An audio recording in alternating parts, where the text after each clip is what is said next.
गांधी जी, हमारे नेशनल के राष्ट्रीय अध्यक्ष अरुण चौधरी जी, और आज इसके लिए हम सब यहाँ एकत्रित हुए हैं। राजस्थान प्रदेश के नेशनल के अध्यक्ष विनोद जाखड़ जी, धीरज गुर्जर साहब, नरवाल जी, सुरेश यादव जी, कांग्रेस के अध्यक्ष अरविंद पूनिया जी, मंच पर उपस्थित विधायकगण भाटकर जी, रामनिवास जी, अमित काजी साहब, विकास चौधरी जी, विद्याधर चौधरी साहब, मनीष यादव जी, रतन निवासी साहब, प्रशांत शर्मा जी, सुरेश गुर्जर जी, पूर्व विधायक इंद्राज जी, जयंत राणा साहब, प्रणाम मेघवाल जी, महावीर जी, राकेश मीणा साहब, सुरेश जी, पूर्व अध्यक्ष अभिषेक चौधरी जी, मंच पर बहुत सारे नेतागण बैठे हैं। उन सबका और आप सबका बहुत बहुत धन्यवाद देता हूँ, साधुवाद देता हूँ कि आज विनोद जाखड़ जी के कार्यक्रम में हम सब यहाँ पर उपस्थित हो सके। और मैं सबसे पहले बधाई देना चाहता हूँ विनोद जी को, जिन्होंने आज औपचारिक शुरुआत अपने कार्यकाल की करी है। साथियों, ये आज का जो कार्यक्रम हुआ, जैसा दुकासा जी ने कहा, जूली जी ने कहा, विनोद जी ने कहा, आज जिस माहौल में, जिस भावना से, जिस भागीदारी से, जिस संख्या बल से समूचे कांग्रेस की सोच रखने वाले युवक और एनएसयूआई के कार्यकर्ता, आप सब पूरे प्रदेश के लोग यहाँ पर आए हो, मैं समझता हूँ इससे बेहतर शुरुआत विनोद जाखड़ जी की नहीं हो सकती थी। मुझे पूरा विश्वास है अपने कार्यकाल में कि बहुत कुछ ऐसे काम करेंगे जिसको लंबे समय तक लोग याद करेंगे। दोस्तों, आज के इस मौके पर सभी साथियों ने बात रखी और सभी ने नौजवानों की भागीदारी, नौजवानों की राजनीति, छात्र राजनीति, विश्वविद्यालय की राजनीति और कैसे पिछले कुछ समय में हम सब लोग आगे बढ़े। आज देश में हालात बदले। आज दिल्ली में जरूर एक सरकार बनी है जो एक खंडित जनादेश आया था। उस खंडित जनादेश के बाद एक मिलीजुली सरकार देश में बनी है। ये बात सच है कि भाजपा के नेतृत्व में सरकार बनी है, लेकिन ये बात भी सच है कि बीजेपी चुनाव से पहले 303 सांसद लेके मैदान में उतरी थी और आज भाजपा के 70-75 सांसद कम हुए हैं और पूरे देश में कांग्रेस का जो संख्या बल था आज दुगना हुआ है। और मैं बात आपको इसलिए बता रहा हूं कि देश का जो माहौल है उसमें बदलाव क्यों आया। वही नेता, वही भाषण। आप देखते हैं भाजपा के साथियों को, दिल्ली वाले नेताओं को, कैसे मुंडा लटका हुआ है, चेहरा उतरा हुआ है और चमक नहीं है। सत्ता में बैठे, लेकिन सत्ता परिवर्तन में सबसे बड़ा योगदान अगर किसी का रहा तो मैं मानता हूं कि किसान और नौजवान का रहा। पूरे देश में जो 10 साल की सरकार का कार्यकाल रहा, उसको लोगों ने देखा, समझा, आकलन किया और अंत में लोगों को लगा कि ये लोग बार बार वही भाषण देते हैं, वही जुमले देते हैं, अब समय बदलाव का है। इसलिए आज देश की संसद में राहुल गांधी जी प्रतिपक्ष के नेता हैं और ज्यादा अंतर नहीं है, 290 और 234 विपक्ष के 234 सांसद हैं। और जब लोकसभा की पहले दिन की कार्रवाई चालू हुई, तभी से केंद्र की सरकार को पटकने का, उनसे सवाल पूछने का, और मुझे खुशी इस बात की है कि अब जब देश में ये नीट का मुद्दा ज्वलंत मुद्दा बन चुका है, नौजवानों के भविष्य को जानबूझ के खिलवाड़ कर रहे हैं, उसका बीड़ा राहुल गांधी जी ने लोकसभा में उठाया है। आप सब यहां नौजवान साथी बैठे हैं और हम सब जानते हैं इस देश में परीक्षा पास कर नौकरी पाना बड़ा कठिन, जटिल, मेहनतकश, तपस्या, त्याग करने के बाद एक बच्चा बच्ची नहीं करते, पूरा परिवार करता है। उन परीक्षा की तैयारी करना, लाखों लाख बच्चे बैठते हैं चंद नौकरियों के लिए, कितनी प्रतिस्पर्धा होती है और लोग क्या क्या यातनाएं झेलकर अपने बच्चे बच्चियों को पढ़ाने के लिए भेजते हैं। और उसके बाद जो पूरे देश में आज इतना बहुत बड़ा कांड बन चुका है, उस नीट की परीक्षा का सरकार के पास कोई जवाब नहीं है।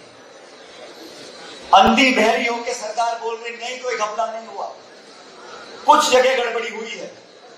हम सब आज एनएसयूआई के कार्यक्रम में आए हैं, हमको ये जवाब लेने होंगे, ये पेपर लीक होते कैसे, करवाने वाले कौन हैं, और कागजी कार्रवाई से, भाषण देने से, घड़ियालों आंसू बहाने से नहीं होगा। आप उन लोगों को पकड़ो जो इसके पीछे बैठे हुए हैं। हमें मजबूर करना पड़ेगा साथियों, हमें मजबूर करना पड़ेगा देश के उन लोगों को जो सत्ता में रहते हुए इस घिनौने अपराध को बर्दाश्त करते हैं। मैं आरोप नहीं लगा रहा हूं, लेकिन जो लोग ऐसे अपराध को बर्दाश्त भी कर रहे हैं वो उतने ही गुनहगार हैं।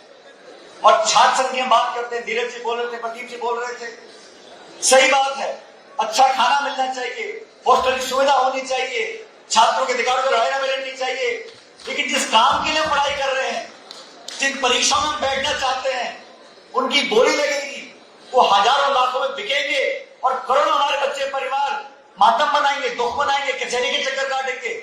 ऐसा नहीं हो सकता। हम लोगों को संकल्प लेना चाहिए, सैद्धांतिक संकल्प लेना चाहिए कि इस प्रकार की कार्रवाई के लिए हम हर सीमा पार करने को तैयार हैं। और विनोद जी, आप, वरुण जी ने पूरे देश में आज मुहिम चला रखी है।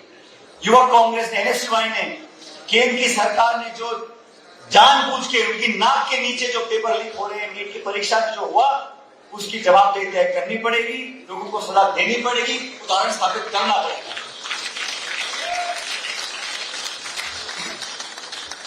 तो दास जी बता रहे थे कैसे सबको साथ लेके लोग चल रहे हैं, और ये कांग्रेस की किसी एक नेता की बात नहीं है। ये 135 साल से इस पार्टी ने बहुत लोगों के लिए बहुत मौके दिए और एक ऐसी सोच पैदा करी जो इतनी व्यापक है, उसमें हर उम्र का, हर धर्म का, हर पृष्ठभूमि का, हर जाति का व्यक्ति समा सकता है। जरूरत इस बात की उस भावना को हम पैदा रखें। आज युवाओं के लिए हम सब युवाओं की बातें करते हैं, नौजवान देश का भविष्य है, नौजवान देश का भविष्य है। मुझे भी 25 सालों के सोचते हकीकत यह है साथियों कि नौजवान देश का वर्तमान है, भविष्य तो बहुत लंबी बात है, वर्तमान है।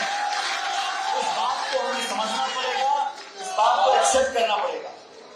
और राजस्थान के बारे में वरुण जी बता रहे थे, राजस्थान वो राज्य है जहां बहुत सारे नौजवानों को मौका मिला। मौका सिर्फ प्लेटफॉर्म मिलता है। आज ये अध्यक्ष बने हैं, पहले अभिषेक चौधरी अध्यक्ष थे, उससे पहले राकेश में बहुत अध्यक्ष थे, आगे भी अध्यक्ष होंगे। उस प्लेटफॉर्म का हम इस्तेमाल कैसे करते हैं? आप अपनी काबिलियत क्या स्थापित कर पाते हैं?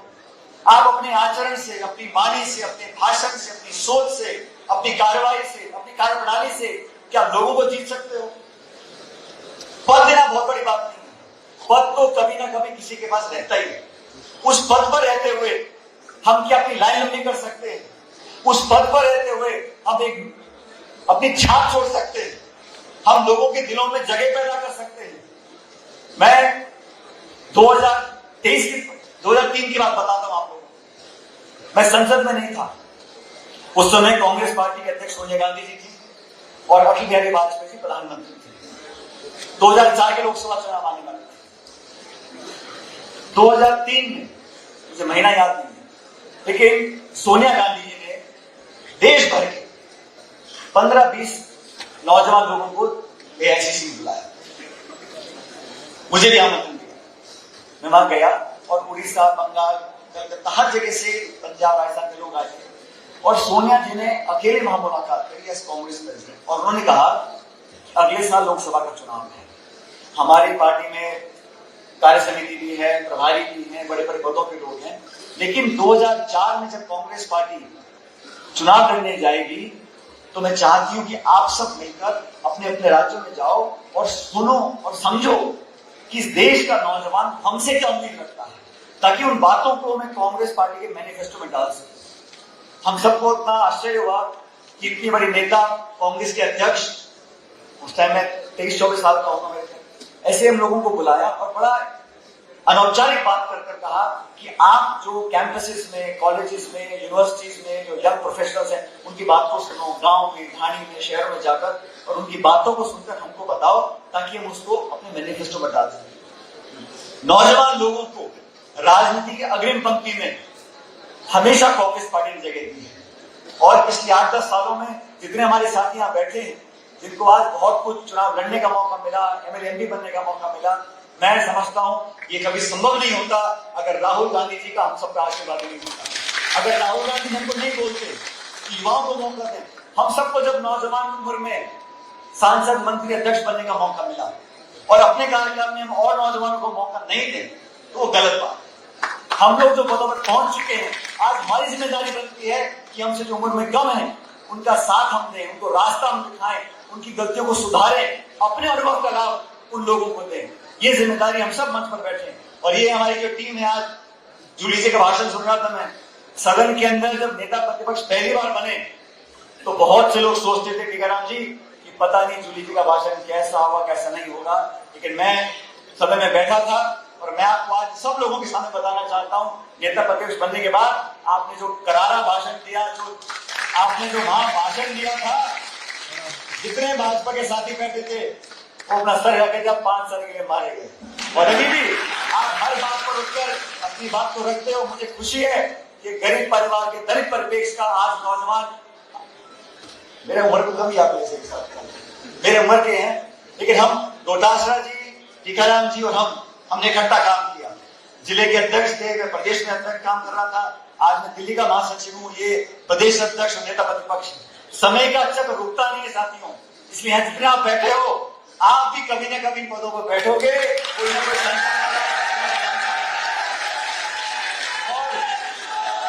और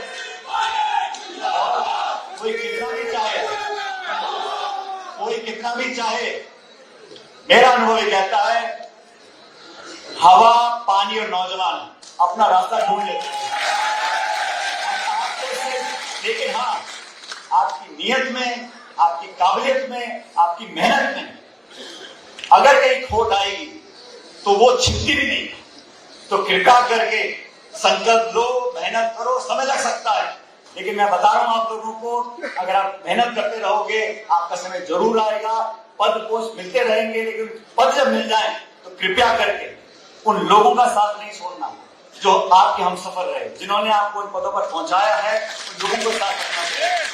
जो आपके कार्यकर्ता रहे, साथी रहे, कभी कभी पदों पर बैठ जाते हैं, समय कम मिलता है, सोच बदल जाती है और बड़े लोग मिल जाते हैं, तो जो पीछे छूट जाते हैं उनकी फिर बद्दुआ लगती है। इसलिए हम सब लोगों को साथ लेकर करना चाहिए। दोस्तों, मैंने शुरू में जब कहा कि ये नीट का प्रकरण इसने देश को हिला दिया है, और अब मैं देखता हूं कहीं ना कहीं जब सरकार तो बन गई बीजेपी की, लेकिन थोड़ा थोड़ा परिवर्तन मीडिया में भी आया है। अब वो भी जो है मुद्दों को दिखा रहे हैं, कमियों को बता रहे हैं, और विपक्ष की आवाज को वो थोड़ा बहुत दिखाना ने शुरू किया है। पेपर जब लीक होता है, मैं तो ऐसा मानता हूं कि इससे घिनौना अपराध नहीं है, और जो अफसर, अधिकारी, नेता जो भी, उनको अगर काली कमाई करनी भी है तो मैं तो कहता हूं किसी और डिपार्टमेंट को पकड़ लो, लेकिन इसको जो पेपर लीक इस देश प्रदेश में कभी होता है तो, और आप सब जानते हो पेपर लीक पे मेरा जो स्टैंड रहा, मैं कल भी इस पर कायम था, आज भी कायम था। अगर इसने जाने अनजाने में हजारों लाखों बच्चों के भविष्य खिलवाड़ किया है तो किसी ने सही कहा कि हर गलती सजा मांगती है। अगर आप गलती करोगे आपको सजा मिलनी चाहिए, और नौजवान के भविष्य से खिलवाड़ करने का अधिकार किसी को नहीं है। आप कितने बड़े नेता हो, कितने बड़े अधिकारी हो, कितने पूंजीपति हो, आप नौजवान के भविष्य से खिलवाड़ नहीं कर सकते, क्योंकि हमारा आने वाला भविष्य देश का आप सबके कंधों पर है, नौजवानों के कंधों पर है। मैं इस मौके पर धन्यवाद देना चाहता हूं सभी लोगों का, आपने हमको भी आमंत्रित किया, और जो पुरानी टीम थी हरीश भाई की, मेरे ख्याल पिछले 5, 7, 8 अध्यक्ष थे, वो सब यहाँ पर आए हैं। हमारे नेता प्रतिपक्ष हैं, अध्यक्ष जी हैं, दिल्ली से अखिल भारतीय कांग्रेस से मैं आया हूँ, वरुण चौधरी जी आए। आज हम सब जो आपके बीच बैठे हैं, और जो गोविंद डोटासरा जी ने कहा 4 साल और 4 महीने के बाद कांग्रेस की सरकार राजस्थान में बनने जा रही है, उसमें आप सबको साथ देना पड़ेगा। ये सरकार बहुत लंबी चलेगी नहीं। दोनों साथियों ने बताया सदन के अंदर किसी को पता ही नहीं है कि कौन काम कर रहा है, क्या हो रहा है, क्या नियम कानून बन रहे हैं। और सदन के अंदर, सदन के बाहर हमारी सोच को, हमारी विचारधारा को आगे बढ़ाने का काम आप लोगों को करना है। विनोद जाखड़ जी, आप आपकी टीम पूरी ताकत से काम करें। जिन मुद्दों को आपने बताया, छात्र संघ के चुनाव राजस्थान में होने चाहिए, होने चाहिए, होने चाहिए। और ये पहले नहीं हुए, वो बात पुरानी हो गई। आज किस कारण से आप चुनाव रोकना चाहते हैं? जब लोग छात्र संघ के चुनाव लड़ते हैं, उनको पायदान मिलता है आगे बढ़ने का। अपनी, जैसा डोटासरा जी ने कहा, विपक्ष में रहकर आप अपनी काबिलियत साबित कर सकते हैं। सत्ता में रहकर इंसान बन जाता है। अभी हमारे पता नहीं मंत्री तो है, किसी मंत्री अभी वो पता नहीं वो सत्ता में है कि नहीं है।